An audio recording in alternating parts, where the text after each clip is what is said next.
ஃபோனை எங்கேயா போச்சிடலாம். ஃபோனை போச்சிடலாம். கொஞ்சம் மண்ணை தும்முங்க.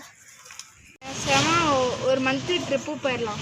இந்த பிரச்சனையெல்லாம் எப்படியாச்சும் அதுக்குள்ளேயும் ஒளிஞ்சிரும்னு நான் நினைக்கிறேன். ஓகேடா, இந்த பிரச்சனை ஒளிஞ்சிரும்னு நினைக்கிறேன். ஆமாம், ஓகே இல்லை?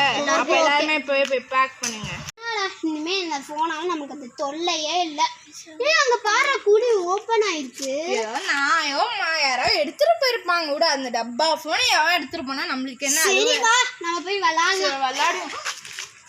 இந்த ஃபோன் மூஞ்ச ஃபோனை காணா.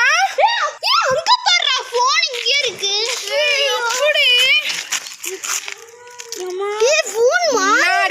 அந்த பார்ட் 1 வீடியோல இப்படிதான் வேலையை காமிச்சது. இப்ப மீண்டுமா இந்த ஃபோன் மாறி இருக்கு பாருங்க. பார்ட் 1ல வேற மாதிரி சின்னதா விவோ பிராண்ட்ல இருந்துச்சு. இப்ப ரெட்மி பிராண்ட்ல ப்ளூ கலர்ல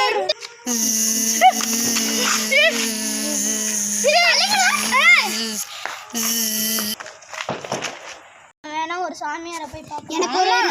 எனக்கு ஒரு நல்ல சாமியாரை தெரியும், நான் அங்க கூட்டிட்டு போறேன். இதெல்லாம் நம்புற கதை மாதிரியே இருக்கு. இப்போ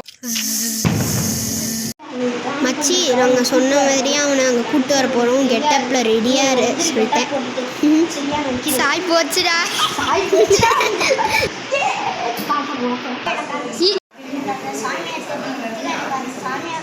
சரி வா போகலாம். ஒரு ஃபோன் கிடச்சிது. அந்த ஃபோனை வந்து கார்த்தி ரித்திகாவும் வந்துட்டா. அந்த ஃபோன் வந்து உங்களை வந்து டார்ச்சர் பண்ணுச்சு. அதுக்கப்புறம் நீங்கள் வந்து அதை புதைச்சி வச்சிங்க.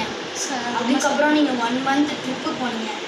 அதுக்கப்புறம் வந்து பார்க்குறீங்க அந்த ஃபோன் அந்த குழியில் இல்லை. அவங்க எங்கே எடுத்தீங்களோ அதே இடத்துல இருந்துச்சு. இல்லை சாமி, அந்த ஃபோன் வந்து என்னன்னா முதல்ல ஒரு விவோ ஃபோனில் இருந்துச்சு. அப்புறம் ரெட்மி ஃபோனாக மாறிடுச்சு. அதுக்கப்புறம் இப்போ கூட அதை எடுத்து பார்த்தீங்க. அங்கே எடுக்க போகும்போது அந்த ஃபோன் அங்கேருந்து இல்லாமல் அந்த எங்கே குழியில் வச்சிங்களோ அதே இடத்துக்கு போயிடுச்சு. அதுக்கப்புறம் அதை எடுத்து பார்க்கும்போது உங்கள் கையிலேருந்து அது டிஃப்ரெண்ட்டான ஒரு சவுண்டு கேட்டுச்சு. அதுக்கப்புறம் அதை கீழே போட்டுட்டு பயந்து என்னை தேடி வந்துருக்கு. நல்லா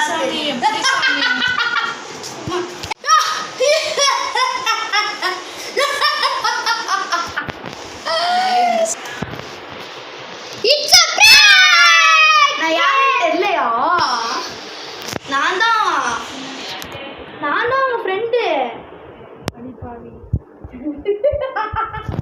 எப்படிலாம் என்னை பார்த்து ஏமாந்துருக்கீங்க? It's a prank. It's a prank. It's a prank. Prank.